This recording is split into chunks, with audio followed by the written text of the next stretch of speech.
Programme news watch میں ایک بار پھر ناظرین آپ کو خوش آمدید کہتے ہیں۔ بریک سے پہلے ہم آپ کو بتا رہے تھے کہ کراچی میں سخت حفاظتی انتظامات کیے گئے ہیں۔ کل متحدہ قومی موومنٹ کے سینئر رہنما ڈاکٹر عمران فاروق کی نماز جنازہ کراچی میں ادا کی جا رہی ہے۔ اس خدشے کے پیش نظر کہ کوئی بھی غیر معمولی صورتحال پیدا نہ ہو، انتہائی سخت اقدامات کیے گئے ہیں۔ آج کراچی میں وفاقی وزیر داخلہ رحمان ملک کی زیر صدارت سیکورٹی کے حوالے سے ایک اہم اجلاس ہوا، جس میں سیکورٹی کے حوالے سے انتہائی سخت فیصلے کیے گئے ہیں۔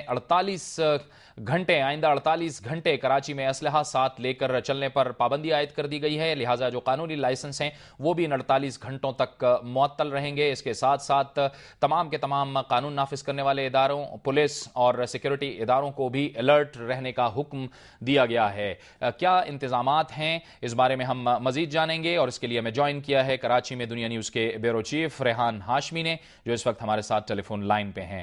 ریحان، بتائیے کہ آج بڑا اہم اجلاس ہوا ہے۔ وزیر داخلہ نے تو یہ کہا ہے کہ وہ ظاہر ہے ریویل نہیں کریں گے جو ان کا پلان ہے، لیکن جو بظاہر آپ کو لگ رہا ہے اور آپ دیکھ رہے ہیں کہ کس قسم کے انتظامات ہوئے ہیں؟ جی، کراچی میں نہایت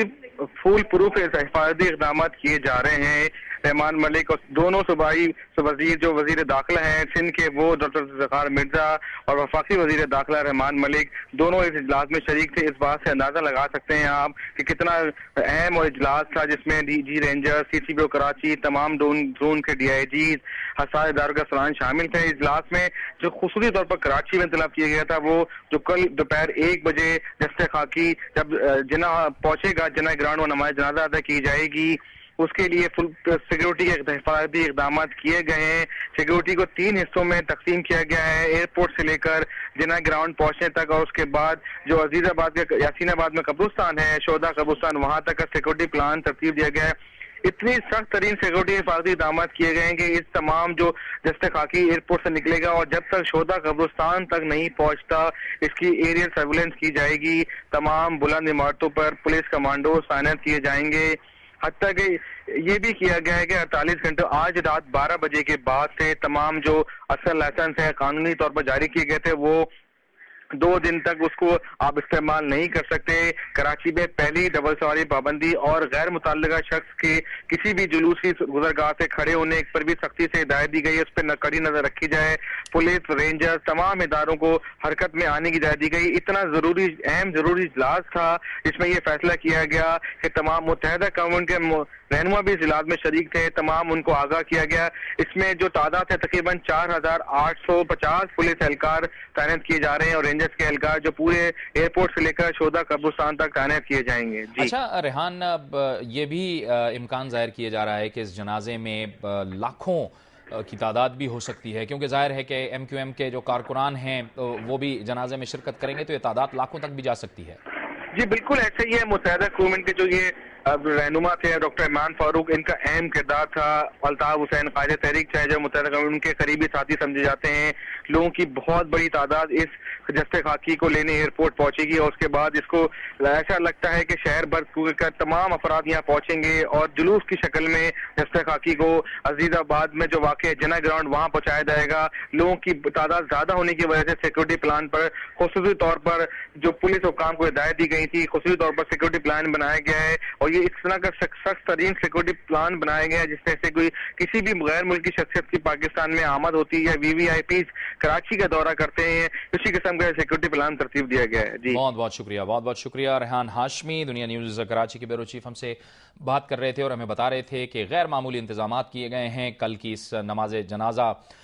کے دوران انتہائی سخت اقدامات کیے گئے ہیں۔ تقریباً 5000 جو سیکورٹی اہلکار ہیں، پولیس اور قانون نافذ کرنے والے اداروں کے اہلکار ہیں، وہ کراچی میں تعینات کیے جائیں گے، اور یہ انتہائی غیر معمولی انتظامات ہیں۔ اب ہم بات کریں گے سیلاب کی۔ سیلاب سے متاثرہ علاقوں میں امدادی کارروائیوں کا سلسلہ بھرپور طریقے سے جاری ہے، اور ہم نے دیکھا ہے کہ جو بیرون ملک مقیم پاکستانی ہیں وہ ان کوششوں میں بھرپور کوششیں کر رہے ہیں، بھرپور جدوجہد کر رہے ہیں، اور بیرونی ممالک سے وہ امداد بھیج رہے ہیں۔ اب سے کچھ عرصہ قبل ریلیف ایفرٹس جو کہ کویت کی ایک ٹیم ہے، کویت میں موجود پاکستانی ہیں، انہوں نے سندھ کے مختلف علاقوں کا دورہ کیا، خیبر پختونخوا کے مختلف علاقوں کا دورہ کیا، اور وہاں پر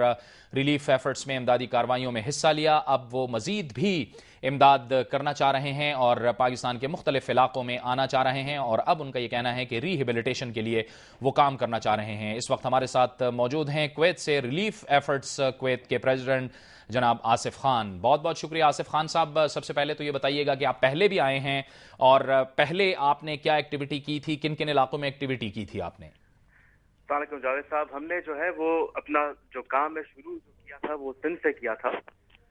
اور سندھ کے بعد پھر ہم پنجاب سائڈ کی طرف گئے، اور پنجاب سے پھر جو ہے لاسٹ میرے ٹرپ میں نے سرحد کا بھی دورہ کیا، اور نوشیرہ پشاور کے اراؤنڈ سراؤنڈنگ ایریاز کے اندر اسپیشلی نوشیرہ کے اراؤنڈ جو ایریاز ہیں وہاں پہ حالات جو ہیں وہ کافی خراب ہیں۔ تو اب جو فوکس ہے وہ تھوڑا سا اس طرف ہے، اور as we are moving into the reconstruction and rehab phase, تو اس کے اندر جو ہے سندھ میں ہم نے سٹارٹ کیا تھا لینڈ ریفارمز، اور اب جو ہماری جو گھروں کی ریکنسٹرکشن اینڈ رینوویشن جو ہے وہ ہم سرحد کی طرف کر رہے ہیں۔ اچھا، یعنی آپ کا جو یعنی ریہیبلیٹیشن اور ریکنسٹرکشن کا جو فیز ہے اس میں آپ اب گھروں کو فوکس کر رہے ہیں کہ جو گھر ظاہر ہے یا پارشلی ڈیمیج ہوئے یا کمپلیٹلی ڈیمیج ہوئے اس کے لیے آپ اب مزید ایفرٹس کر رہے ہیں؟ بالکل، ہم جو ہے دو ٹارگیٹس ہیں، ایک جو پارشلی ڈیمیج ہے جن کو ہم جلدی سے بنا کے اور ان کو لوگوں کو اس میں واپس موو کر دیں، وہ نوشیرہ سراؤنڈنگ ایریاز کے اندر ہیں، اور ان کی جو صورتحال ہے وہ یہ ہے کہ تقریباً کوئی 20,000 روپے کا بجٹ ہم نے جو ہے وہ ایلوکیٹ کیا ہے پر renovation of one house which will be good for one family. تو وہ آلریڈی ہمارا پروسیس سٹارٹ ہو چکا ہے، اور جو ریکنسٹرکشن جو پورے کمپلیٹلی ڈیمولش ہو چکے ہیں ان کی جو کاسٹ ہے وہ تقریباً 1.25 لاکھ روپیہ میں ایک پورا گھر تیار ہوگا۔ اچھا آصف خان صاحب، یہ فرمائیے گا کہ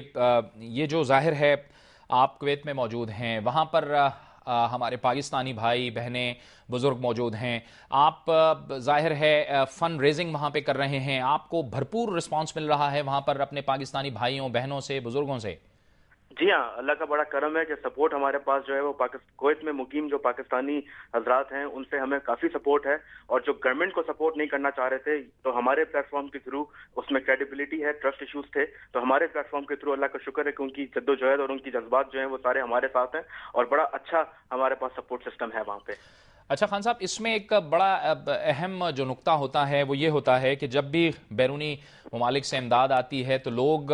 ٹرسٹ کا جو ایک عنصر ہے وہ بڑا ایک امپورٹنٹ فیکٹر ہوتا ہے۔ گزشتہ روز بھی ہم نے اپنے پروگرام میں یہ ذکر کیا تھا کہ پنجاب رینجرز کی زیر نگرانی پنجاب کے اندر اس طرح سے ہاؤسز بنے، لندن سے ہمارے بہت سے پاکستانیوں نے امداد کی، تو اس طرح کی تحفظات ہوتے ہیں، آپ کے ہاں بھی اس طرح کے تحفظات ہوتے ہیں؟ کیونکہ لوگ یہ چاہتے ہیں کہ جب وہ پیسہ دیں تو وہ جگہ پہ لگے اور بالکل ٹرانسپیرنٹ طریقے سے حقداروں تک پہنچے۔ سر، یہ ریلیف ایفرٹس کویت جو بنائی تھی وہ اس کا پرپز ہی صرف یہ تھا کہ لوگوں کے ٹرسٹ کو لے کے چلیں، اور اسی سلسلے میں ایک ایک چیز جو ہم نے کویت سے بھیجی ہے، تقریباً کوئی اب تک میں 80 ٹن کے قریب سامان کویت سے بھجوا چکا ہوں، وہ پورا باقاعدگی سے مانیٹر ہوا ہے کہ وہ کہاں ڈیلیور ہوا ہے، اور اس میں خود پاکستان جا کے 3 ہفتے میں نے سیلاب کے علاقوں میں گزارے ہیں، سندھ میں اور سرحد کے اندر، اور بہت سارا سامان میں خود جا کے ڈیلیور کر کے، اور پورا بلیک اینڈ وائٹ ہمارا پروسیس ہے، تو ہم پورا exactly from point A to point Z ہم پورا اس کو مینج کرتے ہیں، مانیٹر کرتے ہیں کہ it's going 100% to the right place. بہت بہت شکریہ جناب آصف خان، پریزیڈنٹ